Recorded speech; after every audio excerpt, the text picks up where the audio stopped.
Hey guys, welcome to Bones Collector, and today I'm going to talk about a subject that's been brought up recently to me about what is better, or which genre of games is better, Euro games or Ameritrash style games. And it's such a question that's been argued over and over by gamers continually. There's people who swear by Ameritrash style games and people who swear by Euro style games. And I guess the thing that I want to impress upon everyone today is that you really can have some fun doing both.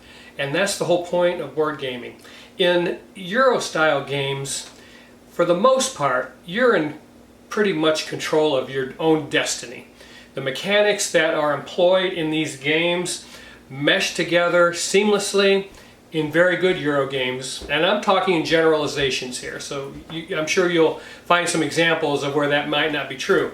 But generally in Euro games, the rule set is something that you'll stick by. The mechanics go together very well, they mesh, and the game flows and plays very smoothly. And for the most part, you're going to control your own destiny. And by that I mean, let's talk about this one, Voyages of Marco Polo. It has dice in it. And once you introduce dice into anything, it creates a bit of randomness. And I like that. I like that in my Euro games. There are some Euro games where there is very little to no randomness, and the person who plays the best game or uses the most perfect strategy is going to win that game. That's just the way it's designed. And such is a game, Zapotec. There are no dice in Zapotec, and you simply have 5 turns in this game. So you have to weave together those 5 turns in order to create a winning strategy for yourself. There is very little randomness in Zapotec. I like this game a lot because of that, and I like it a lot because it's over with very quickly. 5 turns, you can play this game in 30 to 40 minutes. It's so nice because of that. Now, Voyages of Marco Polo takes a little bit longer, and you are rolling some dice, so the dice are going to determine the decisions. They're going to have an effect on the decisions that you're going to make in this game. This game, Chimera Station, is a worker placement game, and that game has very little randomness in it other than the way the tiles are going to come out. So you are going to be building these workers, and each piece of that worker does something different, and it's such a unique twist on worker placement. And all of these games I adore. They're wonderful examples of Euro games. Now on the other side of the aisle, as we call it in politics, you have these Ameritrash style games.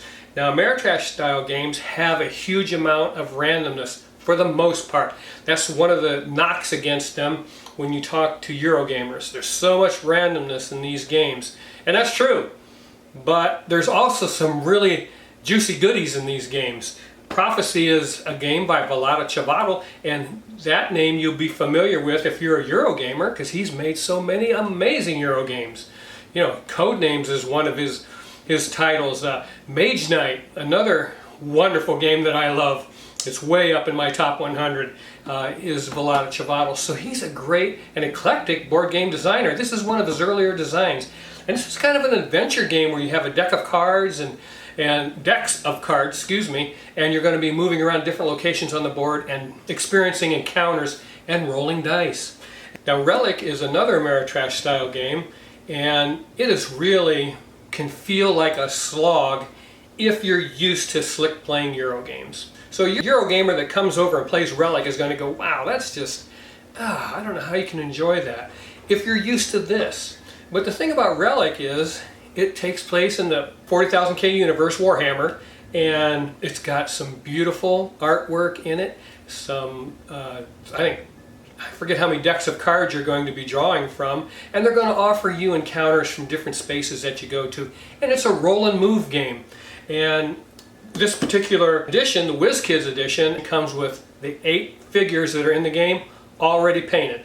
And that tipped the scales for me when it came to buying Relic. I would not buy any of the other editions. I just like this one because it comes painted already, and I enjoy that very much. And then Fortune and Glory is another adventure game where you're globetrotting, going around and having encounters and fighting Nazis and just an exciting adventure style game. A lot of dice rolling in that also. Arkham Horror would be another game of Ameritrash style games where, and in it you have to roll 5s and 6s, and there are a lot of Ameritrash style games that have that, where you have to roll a 5 or 6 to have a success. And some people hate that. And it is different. It is different because of that. But here's the thing, there's a lot to enjoy in both of these styles of games. And you don't want to pigeonhole yourself into not playing certain games just because you feel they feel different when you play them. I've had games where I've played a new game and I thought, wow, that is really grindy. I don't really like that much grind in my games. But you don't want to eliminate all Ameritrash style games because of that. Or you might play a Euro game that is super complex. I mean, and there, maybe a Vita Lacerda game, Kanban EV or Lisboa or On Mars or Weather Machine, and that's a big turnoff for people who love Ameritrash style games because there's so much going on, so much decision space in a huge complex Euro game that it can be a turnoff if you're not used to it. But you don't want to eliminate a whole genre of gaming just because you had maybe a bad experience with one game from that genre or that particular style of game. And that's the point I want to make today. Board gaming is a huge hobby, and there are very many styles and types of games. If you can, play them before you buy them. Go to a convention, take the time if you can get to one, and you can play those games and decide if you like them. Watch them played on YouTube, because that has been my greatest resource with this channel. And I watch them play these games on YouTube, and then I make a decision as to whether I think I will like that game or not. Even watching a game played, you may not get the entire idea in your head, the accurate idea, whether you'll like it or not. But you'll get a pretty good idea, and then when you come into contact with that game, then you play it and you'll say, oh, I think I'm going to like this game. I watched it played 2 or 3 times and I think I'm going to like it. And then when you play it, you can make a more accurate decision for yourself. But there's a lot to love here, and we're not even mentioning abstract strategy games and things like that. There's a lot of different styles of games, and I just, someone said to me recently, I don't like Euro games. I just don't like them. And I always have the same response. You haven't played the right one yet. Or, I don't like Ameritrash games, I just don't like them. Well, you haven't played the right one yet. There's one out there for you. And you just got to keep looking, keep plugging away, because you don't want to say, well, I'll never play this style or I'll never play that style of game, because then you're eliminating yourself from having some fun and some great gaming experiences. So I just want to take a minute and talk about that today. But here's the thing for me, I like a middle-of-the-road game. I call them hybrids, and I want to talk about them. And the game I'm going to highlight is Legends of Andor and also Merchants of the Dark Road. I really like these games because they have elements of both. Elements of a Euro game and elements of Ameritrash style games. Legends of Andor is probably in my top 20 games of all time for sure. When it comes to pure adventure and excitement, Legends of Andor is probably my favorite game of all time because there's so much tension in this game. If you don't like tension, you won't like Legends of Andor, because there's a timer ticking and it's pressing you to hurry up and make your strategy as accurate and as best you can. Develop that strategy, weave that strategy by the time the timer ticks down, or you'll lose the game. It's a cooperative adventure game. Has that monster theme where you're fighting monsters not because you want to, but because you have to. And that's what I love about Legends of Andor. Now, Merchants of the Dark Road, this is a Euro game that has an outstanding adventurous fantasy theme. I love this theme by Brian Shore. Ever since it came out, I've been telling everybody how great it is on this channel, or when I come in contact with them, how much I love to play it. The publishing job by Elf Creek Games is outstanding. It takes you to this world, and that's all I ask of a game.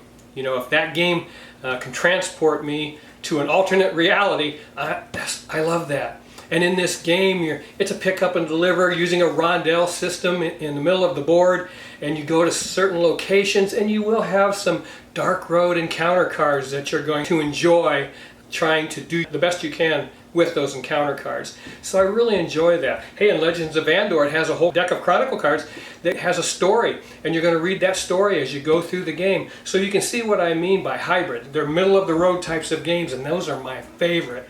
I want some Eurogame mechanisms in my board game. I want some Ameritrash dice rolling if I can, and some encounter cards for locations that you go to. I love that kind of game. But I just want to take a minute today and highlight these games. These are all out of my library. So these are examples of games that Eurogames and Ameritrash, and then the hybrids that I have here in the middle. And it just, at the point of this whole video is to convince you to try new things.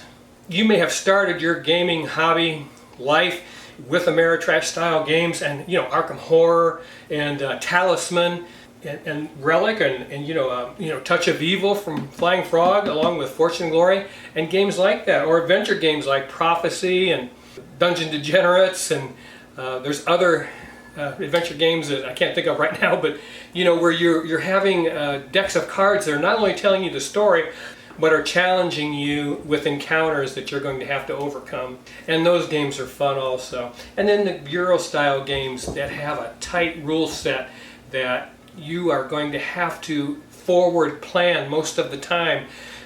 I'm going to make this decision, and then I have to do that, and I can see how this is developing in my head. You have to forward plan in a lot of Euro games, and that can be very juicy and very fun when it comes to playing a board game. So yeah, I just wanted to take a minute today, tell everybody or suggest to you to not isolate yourself to one side or the other. Try to find that middle road, like politics, if you want to be successful, and you want to try and understand the other viewpoint, and because there has to be something to it. There are hundreds of thousands of people like this game style, there's hundreds of thousands of people that love this gaming style, and there's a bunch of people like me that like the middle of the road and like a little bit of mix, a little bit of both in our games, and that really offers something special for me. But hey, that's today's video. I love every one of you. Please share this video for me if you can. Please like, please subscribe. Keep on board gaming. It's the best hobby on the planet because of games like these, Euro games, Ameritrash style games, and hybrids that are in our hobby. I'm so thankful that I can play board games whenever I want to. And I'll see you the next time on The Bones Collector. Bye-bye.